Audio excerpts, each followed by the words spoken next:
Hello guys, welcome to 5th generation hobby shop, and welcome to another video testing, another airgun and airsoft vlogging. By the way, shout out kay Sir John Matthew Gutierrez. Sir, this is your Glock 19X airgun pistol, Coyote color, Umarex brand. So this is the box, and airgun caliber 4.5mm. This is steel ball,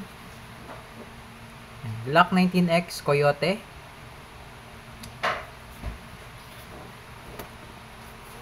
By Umarex brand. This is airgun pistol, Germany brand, officially licensed product of Glock. Okay, Glock 19X.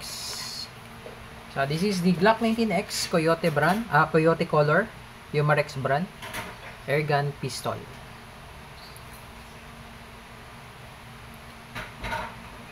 Ang ganda niya.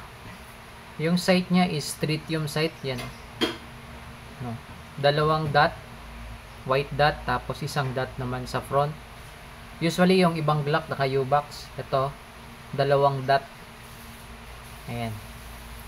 Ito yung Gen 5. So Gen 5, kabilaan na po yung slide stop, slide release. Ayan.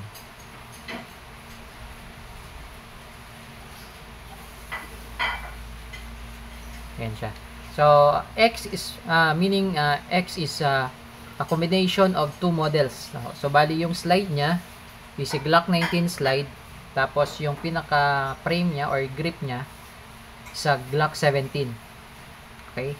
Combination siya ng dalawang models, Glock 19 and Glock 17. Ayan. So, ito yung kanyang specs.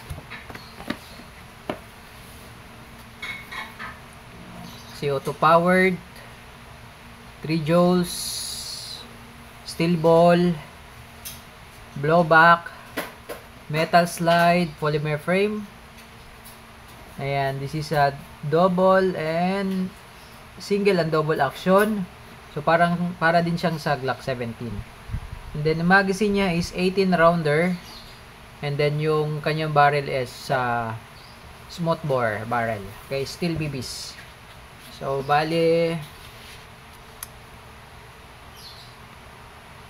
ito po yung kanyang bala.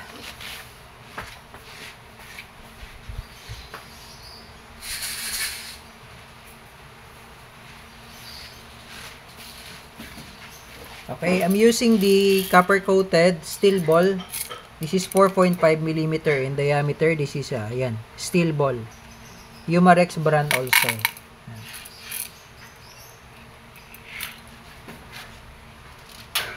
Okay, dumidikit po yan sa magnet.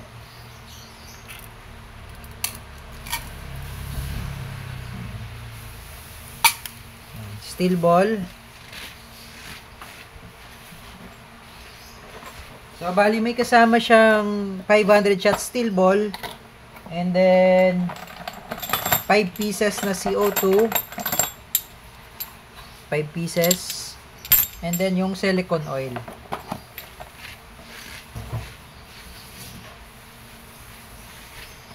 This is the silicone oil. Ayan. So, bali yung magazine niya, sir, nilagyan ko na siya ng CO2. Actually, madali lang naman siyang ilagay. May kasama siyang Allen. Nandito sa box.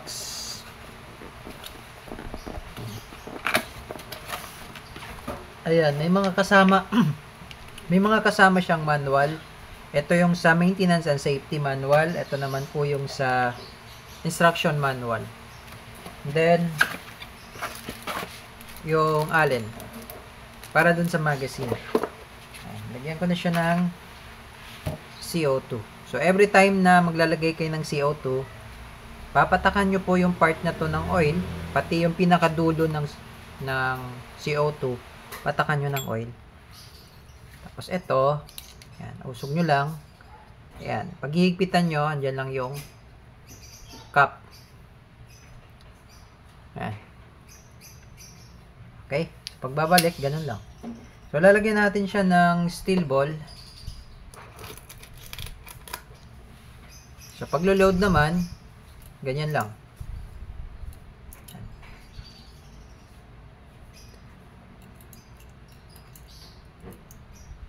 Yan.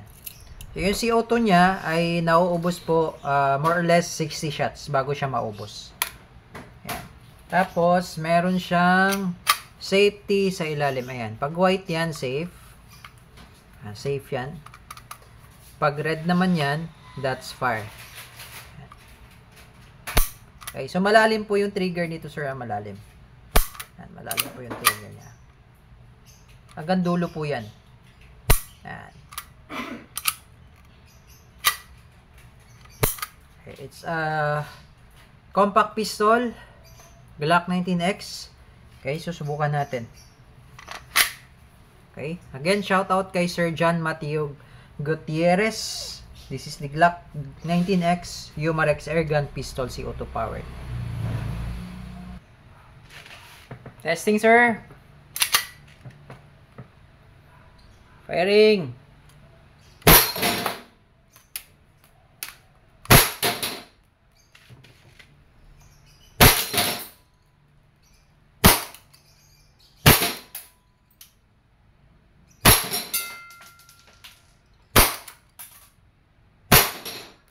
Ayan. So, open slide, meaning wala na siyang bala. Ayan. Pero may time na hindi siya mag-open slide, ibig sabihin nun, malamig po yung magazine.